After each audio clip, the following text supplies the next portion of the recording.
नमस्कार प्यारे साथियों, एक बार फिर से आप सभी का हल्ला बोल भी अतुल तिवारी में स्वागत है। और आज मैं हल्ला बोलने आया हूँ प्रतापगढ़ के विश्वनाथगंज विधानसभा में।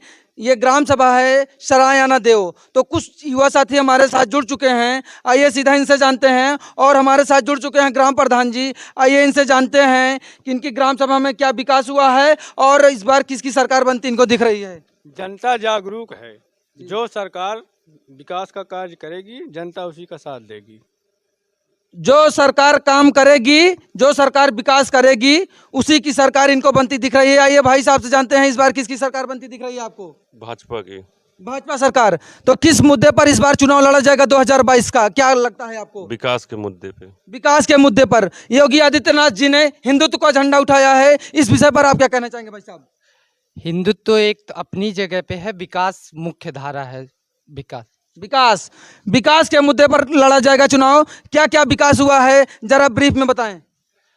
जनधन योजना और जीरो टॉलरेंसी पे, जैसे हमारे एक भ्रष्टाचार नहीं है 5 साल के गवर्नमेंट में, जो जीरो करप्शन में सब काम करना है।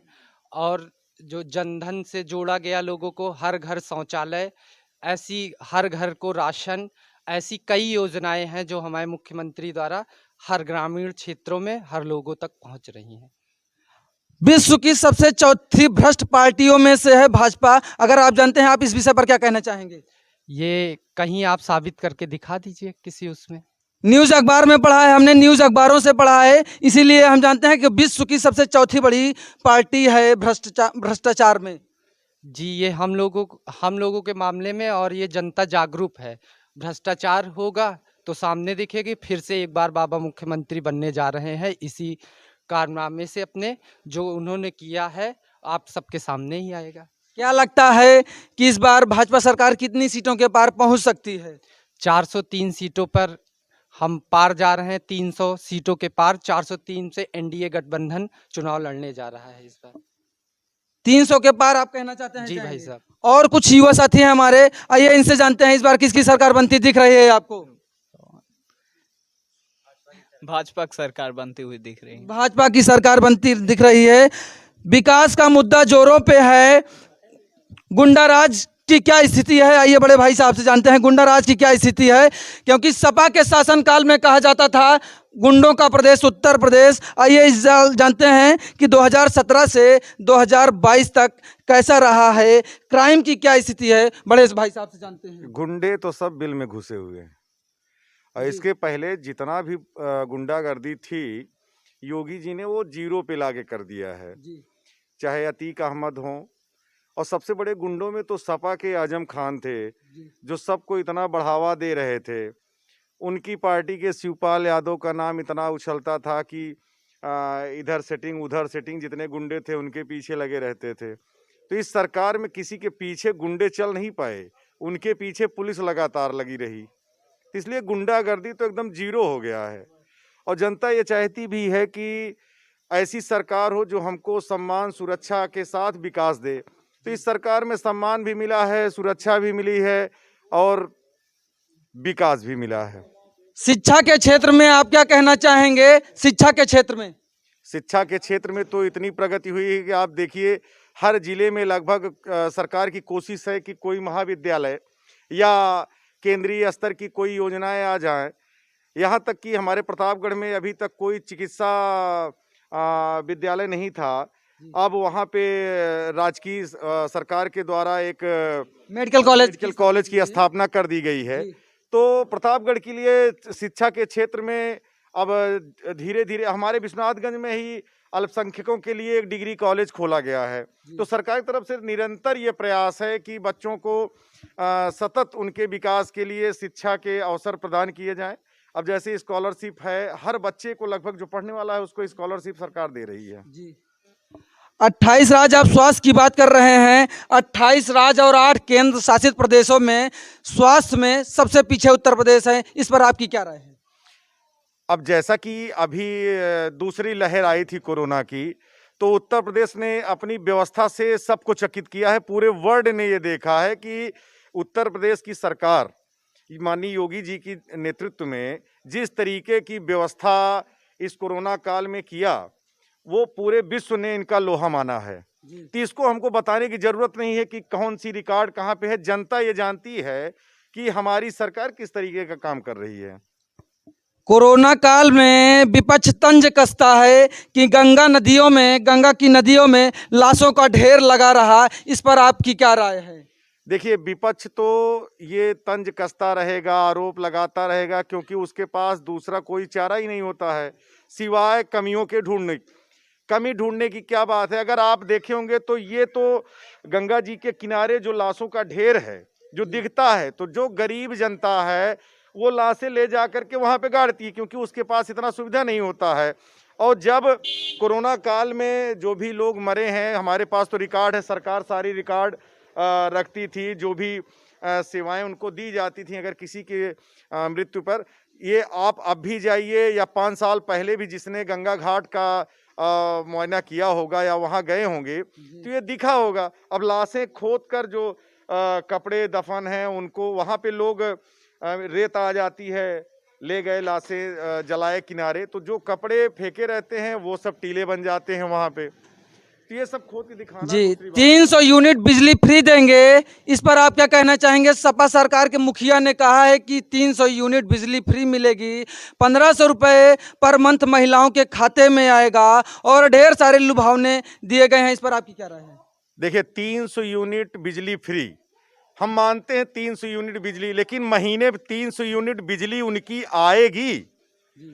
जनता ये भी प्रश्न करती है ना, उनके समय में तो बिजली आती ही नहीं थी, तो अगर वो 300 यूनिट बिजली दे रहे हैं तो हमको महीने में 300 यूनिट बिजली मिलेगी कि नहीं मिलेगी? पहला तो ये विश्वास उनको जताना चाहिए था अपनी पिछली सरकार में बिजली दे करके। दूसरी बात, अगर वो दे रहे हैं महिलाओं को 1500 रुपये, तो उनके सरकार में तो महिलाएं रोड पे निकलना जो है दूभर समझती थी। तो पहले वो सम्मान देना सीखें, तब पैसा देना।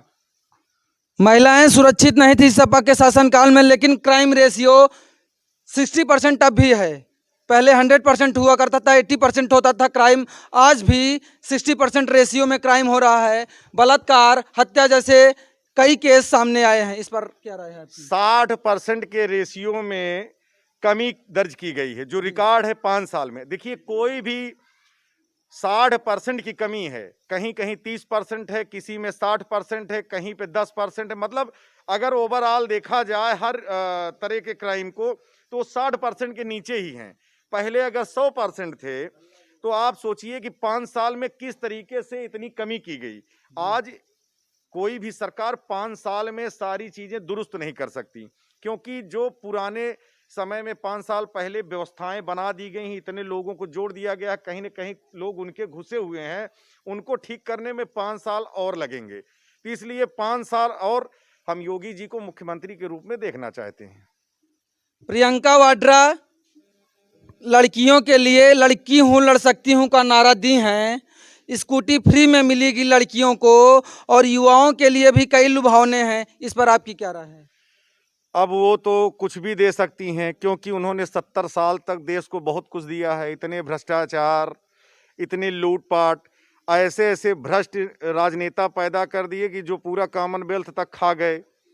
तो उनके ज़माने में अगर ये सब चीज़ें तब नहीं मिल पाई तो अब कहाँ से मिलेंगी? जब देश इतना संपन्न था तब तो उन्होंने कोई ऐसा ऑफर नहीं दिया किसी को। तो ये चुनावी और मन लुभावन जो है घोषणा है, और ज़मीन पे आ जाए इसकी कोई गारंटी नहीं। वैसे भी उनकी गारंटी क्या ली जाए, वो तो 10 सीट के अंदर ही चुनाव लड़ रही हैं। जी। आइए भाई साहब से और जानते हैं कि जो राशन मिलता है, महीने में 2 गुना राशन मिलता है, एक लोगों के ऊपर 5 यूनिट। अगर आपके घर में 5 लोग हैं या 10 लोग हैं तो 50 किलो यानी आधा कुंटल मिलता है। इसके क्या फ़ायदे हैं? क्योंकि कोरोना काल से अभी कई लोग प्रताड़ित थे। भाई साहब, हमारी सरकार का जैसे रोजगार, सबसे पहले उनको राशन की ये सुविधा दिलाई गई कि उनकी जो व्यवस्था है वो सुचारू रूप से चलती रहे। नरेगा में उनको काम दिलाया गया और राशन की व्यवस्था दिलाई गई। लोग कहते थे, विपक्ष मुद्दा बनाता था कि लोगों के पास रोजी रोटी का सहारा नहीं है, तो हमारी सरकार सबसे बड़ा काम यही की, पहले रोजी रोटी और उनको काम दिलाने का। कोरोना में कई लोगों का जॉब छूट गया है, बेरोजगारी आलम पर है। इस पर आपकी क्या राय है? भाई साहब, जब पहले सोशल डिस्टेंसिंग में थोड़े दिन काम रुका, अब पूरी प्रगति से फिर से काम चल रहा है। अब कहीं ऐसी कोई रुकावट नहीं है। अब कहीं ऐसी कोई रुकावट नहीं है। ये कह रहे हैं बेरोजगारी का आलम खत्म है कि बेरोजगारी का 4.5 लाख नौकरी 5 साल में हमारी सरकार देने का काम की है। आज ये पूरे 5 साल का रिकॉर्ड रहा, आज तक ये सरकारें कोई इस तरह की नौकरी नहीं दी। शिक्षक धरना दे रहे हैं, डॉक्टर धरना दे रहे हैं। कोरोना काल के बीच में युवाओं पर प्रयागराज में लाठीचार्ज किया जाता है। इस पर प्रशासन को क्या आप कहना चाहेंगे? प्रशासनिक व्यवस्था कैसी है? भाई साहब, प्रशासन अपना काम कर रहा है, सरकार अपना काम कर रही है। प्रशासन जो नीतियां होंगी, जांच होगी, जो व्यवस्थित होगी, उस तरीके की उनकी व्यवस्था की जाएगी। छात्र अपने हक की मांग कर रहे थे रेलवे पे जाकर, वहां से उनके लाश से उनको निकाल कर दरवाजे पर लात मारकर निकाल दिया जाता है। इस पर आपकी क्या राय है? जांच का आदेश हुआ है, जो दोषी होगा उस पर कार्रवाई होगी। जांच का आदेश दिया गया है, क्योंकि जिस माँ के लाल को लातों से मारकर, डंडों से मारकर लाश से निकाला गया होगा, उस माँ से पूछिए, उस माँ के करेजे से पूछिए जिसको माँ अपने 9 महीने कोख में पालती है। भाई साहब, आपसे जानते हैं, इस पर आपकी क्या राय है? नहीं, ऐसा कुछ नहीं हुआ है। तकथित कुछ लोगों का आरोप है, उसकी जांच हो रही है, सरकार आदेश दे रही। अगर कोई दोषी पाया जाएगा तो कार्रवाई होगी। आचार संहिता लागू है, इसके बावजूद भी लाज में घुसकर युवाओं पर लाठीचार्ज की जा सकती है। इस पर दादाजी आपके क्या विचार हैं? आप बताएं थोड़ा बहुत। क्या चीज? चलिए आप बताइए, विकास हुआ है कि 5 साल में नहीं? आपको क्या लगता है? बहुत विकास हुआ है। गुंडा राज खत्म हुआ है कि नहीं हुआ? जी हाँ, खत्म हुआ है। क्राइम बंद है कि अभी उसी रेशियो में चल रहा है? नहीं, बंद है। और आइए दादाजी से बात करते हैं और जुड़ते हैं। 5 साल में आपको सबसे अच्छा काम कौन सा लगा सरकार का, ये बताएं आप। सरकार की जो जनधन योजना रही, क्या लाभ है इससे लोगों को? किसानों को लाभ हुआ ना। किसान निधि योजना जो चली, उससे सम्मान निधि, उससे जो है किसानों को थोड़ा बहुत लाभ मिला, जिससे अपनी खेती बाड़ी में थोड़ा बहुत उन्नति कर सके, खेत बीज वगैरह खरीद सकें, उनसे कुछ लाभ हुआ। चलिए साथियों, आप सभी से बात करके हमको बहुत अच्छा लगा। फिर मिलते हैं एक नए वीडियो के साथ। आज के लिए बस इतना ही। जय हिंद, जय भारत।